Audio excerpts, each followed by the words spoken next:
Good morning, watch nerds, and welcome to our channel, and welcome to what I consider maybe the nicest looking watch ever made.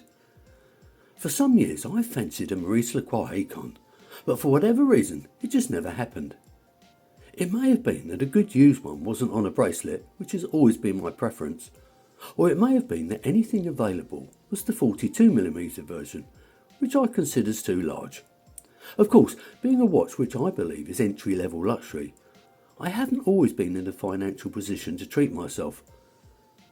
Then this one became available, a very decent price after negotiation, and a 2024 model. And welcome to my unpaid and unsponsored review of the Maurice Lacroix Aikon.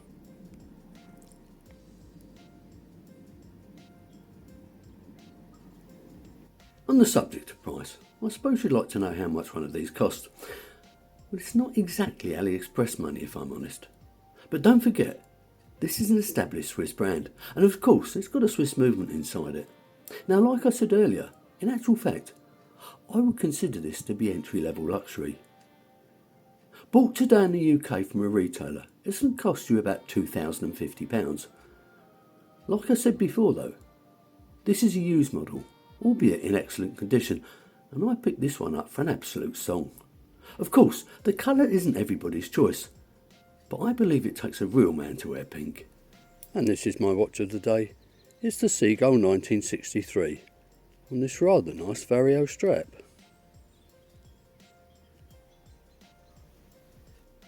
Unfortunately, it's only available in two genders, men and women. They were going to make a version for all 150 genders, but felt that that might make the range just a little bit too large. I don't know much about women's watches, so let's just concentrate on the men's range. It comes in either 39 or a 42mm version, and it comes in either a quartz or an automatic. Depending on the year of manufacture, will define what colours are available. As already mentioned, this is a 2024 model, and it's the 39mm version, and I would describe it as having a pink champagne dial. So this is the box it came in. There is a little bit of damage on the back, but I was aware of that when I ordered it.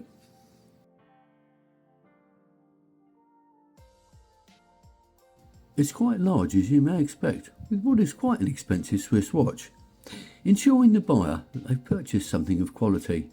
Inside is the instructions and a 2-year warranty. So let's have a look at the dimensions. Well, the case comes in at 39mm. The lug width is irrelevant because it's got an integrated bracelet. The lug to lug is 44.8mm, and the depth is a slender 10.8mm. Now, once adjusted to fit my puny 17cm wrist, it weighs in at 145 grams. In my opinion, this is a dressy Garda watch that actually wears more like a 38, which I think is great. Ticking away inside the watch is the ML115 movement, which despite the name isn't really an in-house calibre. In fact, it's an elaborate grade Solita SW200-1. However, rumour has it that Maurice Lacroix check and regulate each watch before it leaves the factory. I have had and do have this movement in many watches, and I rate it very highly.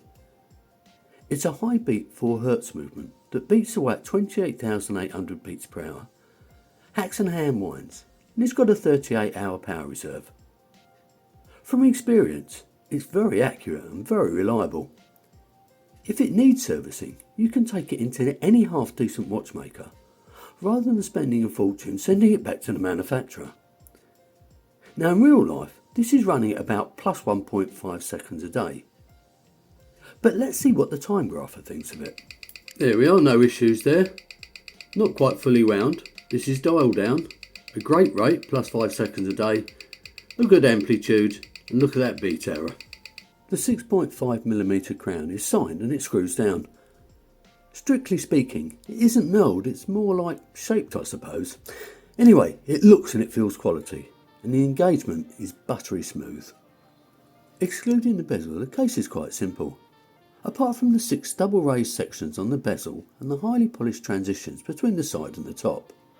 Now, the rest of the case is satin brushed, and to an extremely high standard. Now what separates this watch from any other Garda style watch with an integrated bracelet is this bezel. What worries me a little though is that the polished parts sit a little bit higher than the rest, and this may in turn result in damage. The fact that the watch is so slim and it's nicely shaped means it sits well on the back of the wrist. Now here's a picture of it on the back of mine.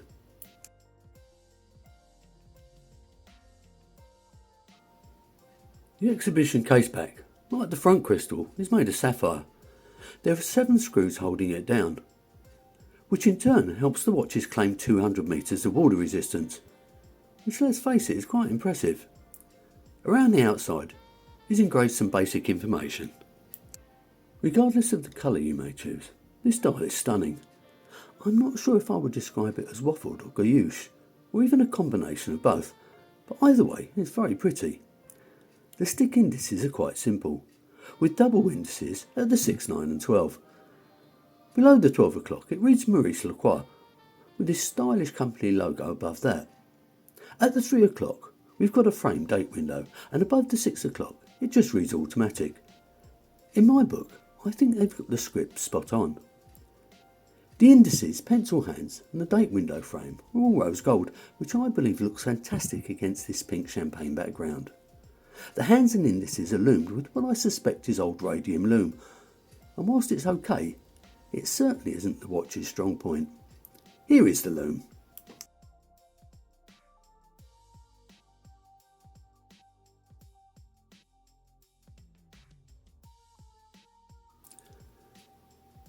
The integrated bracelet is wonderful, and it's fully brushed, which from a practical point of view is also a good idea.